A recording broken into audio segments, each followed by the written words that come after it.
हज़रात मोहतरम कुछ बयान करने से पहले एक मरतबा नबी की बारगाह में छूट छूट कर दुरूद पाक पढ़ लीजिए।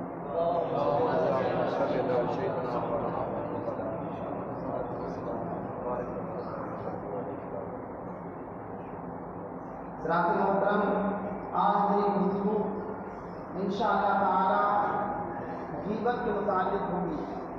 गीबत कितना बड़ा गुनाह है और कुरान में गीबत की किस कदर मज़म्मत बयान की गई है।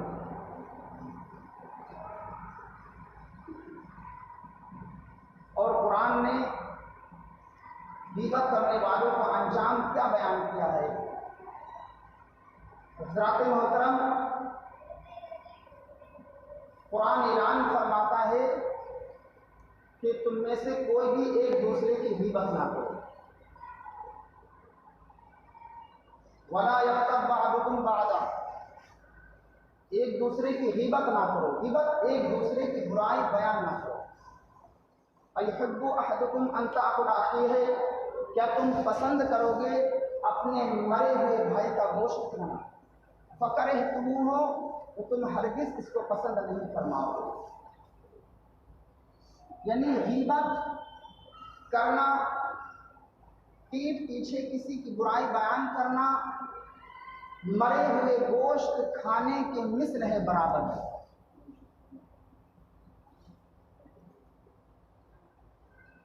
यानी जिस तरह से हम मुर्दार गोश्त को खाना नापसंद करते हैं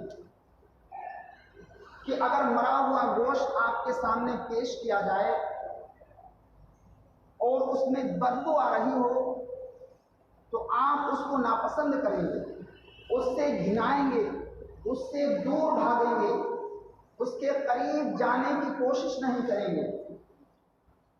तो जिस तरह से हम मरे हुए गोश्त से नफरत करते हैं, बदबूदार गोश्त से नफरत करते हैं, उसी तरह से बेआईन ही हमें गीबत से भी नफरत करना चाहिए।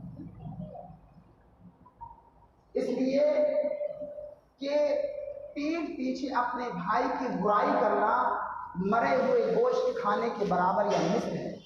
यानी उसने अगर पीठ पीछे बुराई की तो गोया कि उसने अपने मरे हुए भाई का गोश्त।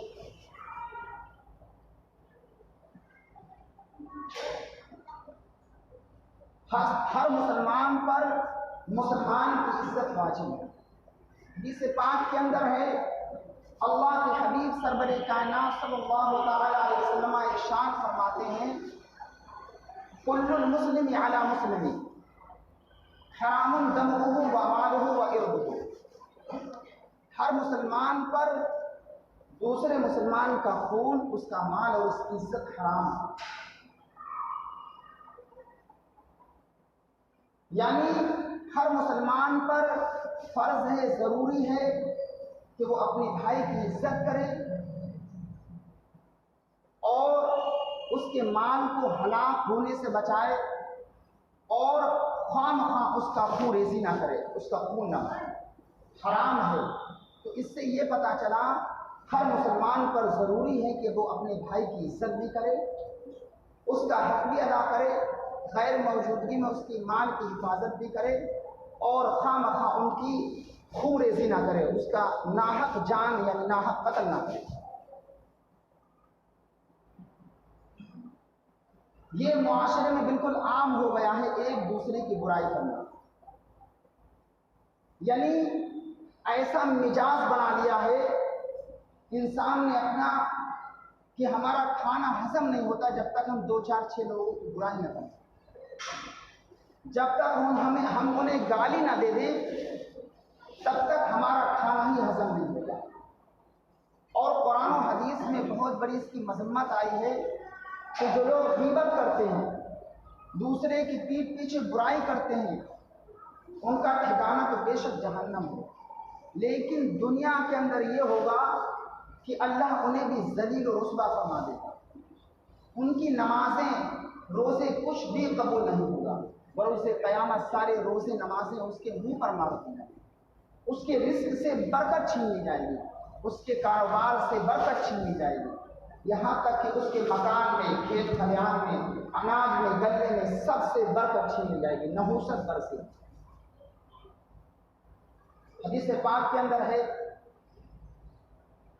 गीबत ज़िना से भी बड़ा गुनाह है। गीबत ज़िना से भी बड़ा गुनाह है। हदीस पाक के अंदर है, अल्लाह की हबीब सरवर कायनात सल्लल्लाहु तआला अलैहि वसल्लम इरशाद फरमाते हैं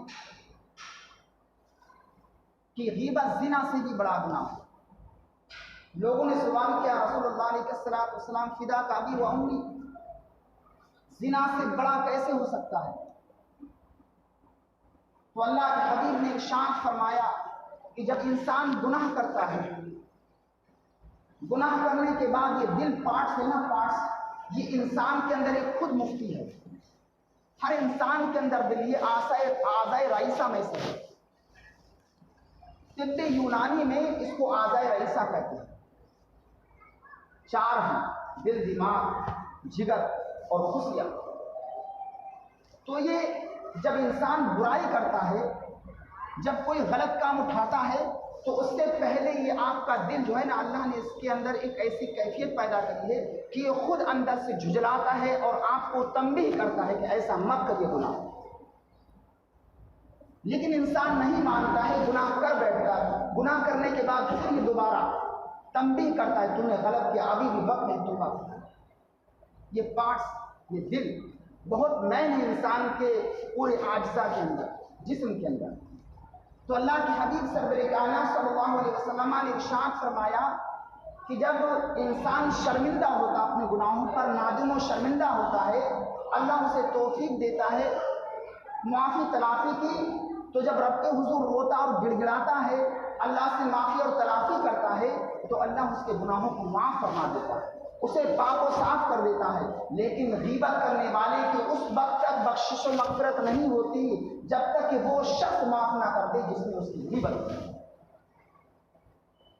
तो गीबत का मामला हुकूकुल्लाह से है, ज़िना का मामला हुकूकुल्लाह से, और गीबत का मामला हुकूकुल इबाद से, बंदे से।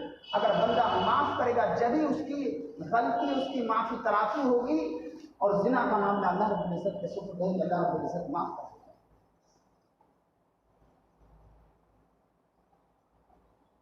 हदीस पाक के अंदर गीबत और तोहमत की तारीफ बयान की। अल्लाह के हबीब सरवर कायनात सल्लल्लाहु तआला अलैहि वसल्लम एक दिन सहाबा के माबैन बैठे हुए हैं। अल्लाह के हबीब ने इरशाद फरमाया, हल तदूरुना मल गीबत, ए मेरे प्यारे सहाबा, गीबत क्या है जानते हो? गीबत के बारे में जानते हो? गीबत क्या है? तो सहाबा ने अर्ज की, वल्लाहु व रसूलुहु आलम, अल्लाह और उसके रसूल ज़्यादा बेहतर जानते हैं। यानी या रसूलल्लाह, हमें नहीं मालूम, आप हमें बता दीजिए गीबत क्या चीज़ है। तो अल्लाह के हबीब सरवर कायनात सल्लल्लाहु तआला अलैहि वसल्लम ने इरशाद फरमाया कि ज़िक्र का अखाहु बिमा यकरहू, अपने भाई का इस तौर पर जिक्र करना जिसको वो नापसंद करता है, ये गीबत। अपने भाई का पीठ पीछे गैर मौजूदगी में इस तौर पर जिक्र करना, अगर उसको मालूम हो तो उसे तकलीफ हो, उसे दिल को ठेस पहुंचे, ये गीबत है। पीठ पीछे इस तौर पर उसका जिक्र करना कि अगर उसे मालूम हो जाए, वो सुन ले कि हमारे बारे में वो शख्स ऐसा ऐसा कह रहा है, तो उसे सुनकर तकलीफ हो, इसको गीबत कहते हैं। फिर सहाबा ने पूछा, या रसूलल्लाह अलैहि सलाम, अगर वो चीज़ उसके अंदर है तो फिर क्या है? यानी हम किसी की बुराई बयान कर रहे हैं, वो बुराई उसके अंदर है। तो सरकार दो आलम सल्लल्लाहु अलैहि वसल्लम ने इरशाद फरमाया, जो बात तुम बयान कर रहे हो, अगर वो बात उसके अंदर है तो ये भी गीबत है, और अगर वो बात उसके अंदर नहीं है तो ये तोहमत है, गीबत नहीं, तोहमत। तो उमूमन होता ये है कि अगर उसके अंदर ये बात है तो भी जुर्म है, गीबत है, बड़ा गुनाह है, जहन्नम में सबसे पहले उसको रखा जाएगा, उसके रिज़्क़ से बरकतें छीन ली जाएंगी। तो दोनों सूरतों में ये जुर्म है, इससे बचने की कोशिश करना चाहिए। आज हर मुसलमान इस भयानक बीमारी में फंसा हुआ है, एक दूसरे की बुराई करने में लगा हुआ है, उसका खाना हजम नहीं होता जब तक कि 2-4-6 लोगों की बुराई न करे। ये मिजाज बन चुका है। रात मोहतरम, इससे परहेज करो, इससे बचो, अपने भाइयों को, पड़ोसियों को बचाओ, खुद भी गीबत से बचो। गीबत सुनना भी, अगर कोई आपके सामने किसी शख्स की बुराई कर रहा है और आपने सुकूत इख्तियार कर लिया तो ये भी गीबत ही में शुमार किया जाएगा। बरोज़े क़यामत इसकी भी पकड़ होगी। और एक वो शख्स है कि कोई कोई इंसान किसी की गीबत कर रहा है और ये खड़े होकर सुन रहा है, ताकत रखते हुए उसको मना कर दे तो बरोज़े क़यामत अल्लाह रब्बुल इज़्ज़त इसको मकाम देगा। और अगर ताकत रखते हुए ये खामोश रहा तो बरोज़े क़यामत ये भी ज़लील और रुस्वा किया जाएगा। और गीबत करने वाले सबसे पहले बरोज़े क़यामत जहन्नम में डाला। वो कैसे कि गीबत करने वाला गीबत से तौबा करके अगर मरा तो सबसे आखिर में जन्नत में भेजा जाएगा। लेकिन अगर गीबत की, बुराई की और उसे तौबा की तौफीक नहीं मिली तो हदीस पाक के अंदर अल्लाह के हबीब सल्लल्लाहु अलैहि वसल्लम ने इरशाद फरमाया, जहन्नम के सबसे निचले वाले या सबसे पहले उसको जहन्नम के अंदर डाल दिया।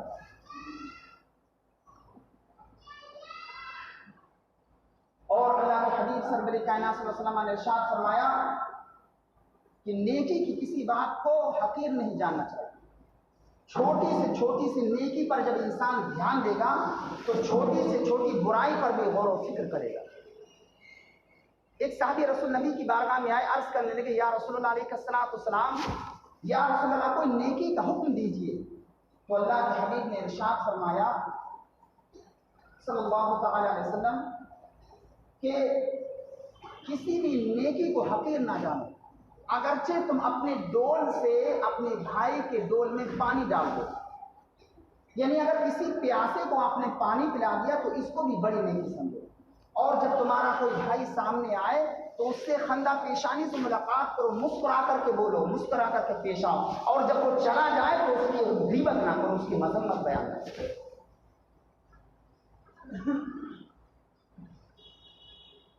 और गीबत करने वाला, हदीस पाक के अंदर है कि घर में, परिवार में ही जलील और रुस्वा होकर के रहेगा।